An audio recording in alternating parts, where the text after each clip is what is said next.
Welcome to Integrity Data. For this tutorial, we're going to go over bulk time entry and timesheet entry. You may have one or the other or both. To log in, we're going to click on our preferred language, and then we'll enter the number of our badge ID that we've been given by our company. You may also have to enter a PIN if it's company policy or it's set up to do so. I've only enabled just the badge entry to get me in to the session here.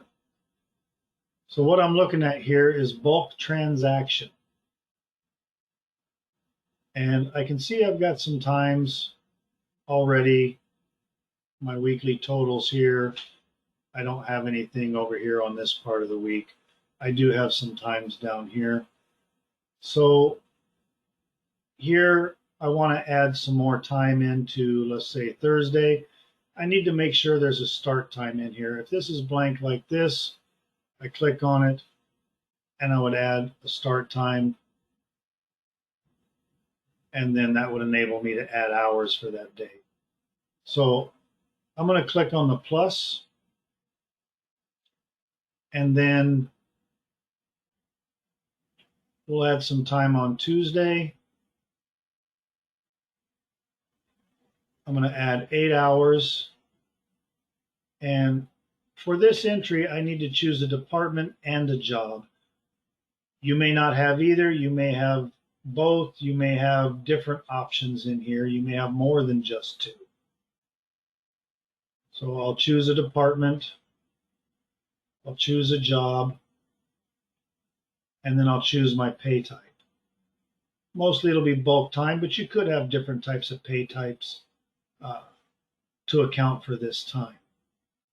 So I've got everything set here. I've got my hours over here. If I did 8 hours on Friday of the same thing, I could add that in as well, or any other day that I wanted to. With this is complete, I go ahead and click the check mark, and it adds my times in successfully. I can go back and view a prior sheet and look at my totals, make sure everything's okay. And if that all looks good, I can click here to approve my timesheet, agree to the attestation, and click OK, and that's going to approve my time. I can also approve time by the View Timesheets right here. I'll click here to go back to the prior pay period. I don't want to approve the current one unless I'm totally done with it.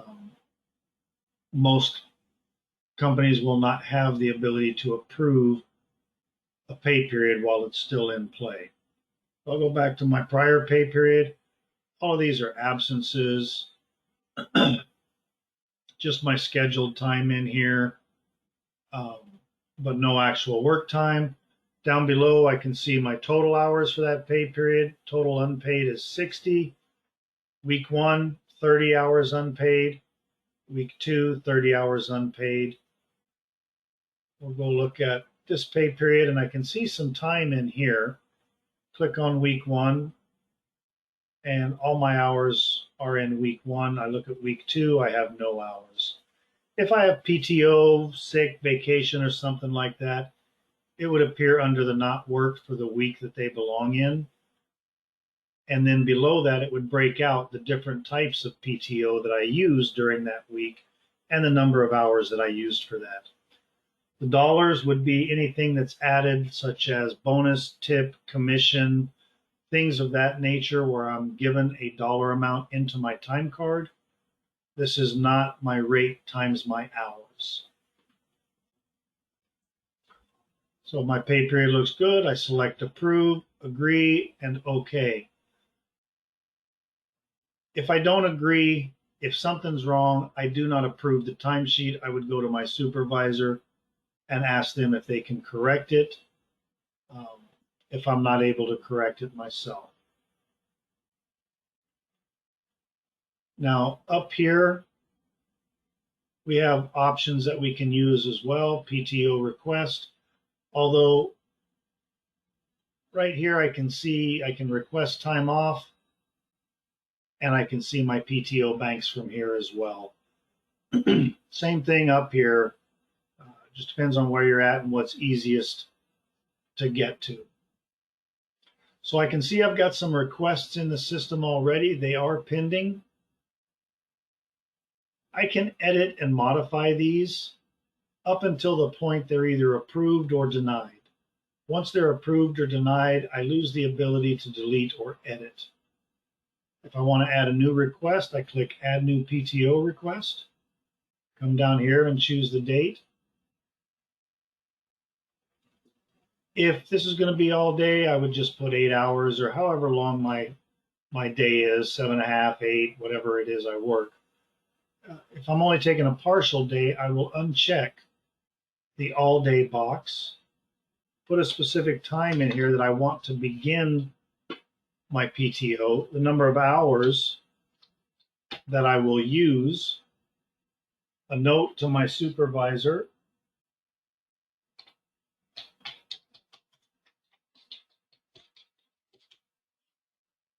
and I'm going to choose a particular bank.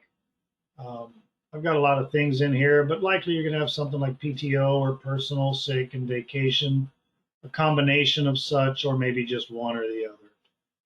When I click on PTO, I can see I've got 50 hours in that bank, sick, 40, vacation is 52. I can decide which one I want to use, and I click Generate Request. This gives me one last chance to make sure I've got everything right. Maybe I need to change that vacation bank to personal. Change my mind on that, click Save. That looks good. I now confirm it, and it tells me it's on its way. Should notify my supervisor that he's got PTO requests to look at, and I just wait for him to approve or deny this.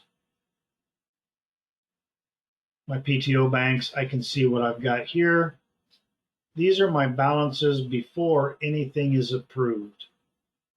Once my supervisor approves some or all of my time, my balances will be deducted to reflect what's been approved. From here, we've got the timesheet entry. And this one is more for a day at a time. I can click Add New Transaction. I've only got edited paid as a choice, but if I had other paid types in here, I would be able to select this from the drop down. If I had any other types of transactions, such as you see bulk, I click on bulk, and now I have different types of things I can do. So it depends on what your company really needs you to be doing as you're filling these out. Much like the PTO request, I'm going to choose a start date. We're going to choose May 8th, start time 00 a.m., end time 5:30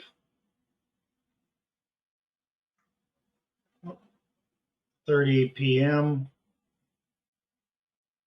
Lunchtime, I took a half-hour lunch, so 0.50.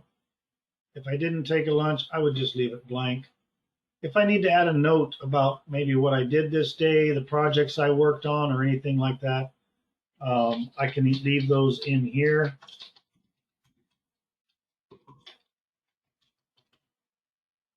And again, I can change my individual department or not. You know, these are my home levels that I always have every time I go to clock in or do something. So if I just left it and click Save, it would use my home levels. Or as you see, I can just change those to match the work I did for this day and click Save. Transaction added successfully. And there we go. I can edit these up until a certain point, maybe a day after the pay period ends. Depending on the company policy, I'll be able to come back and edit. Once that time has elapsed, I'll no longer be able to edit or delete anything. Again, down here, the same thing, week 2, week 1 hours, and my total for the pay period. So that covers the timesheet entry. That covers the bulk transaction entry. And again, You may only have one or the other. You may have the option of both. Some people prefer adding time in this way. Some people prefer adding time in via the timesheet entry, as we just seen me do here.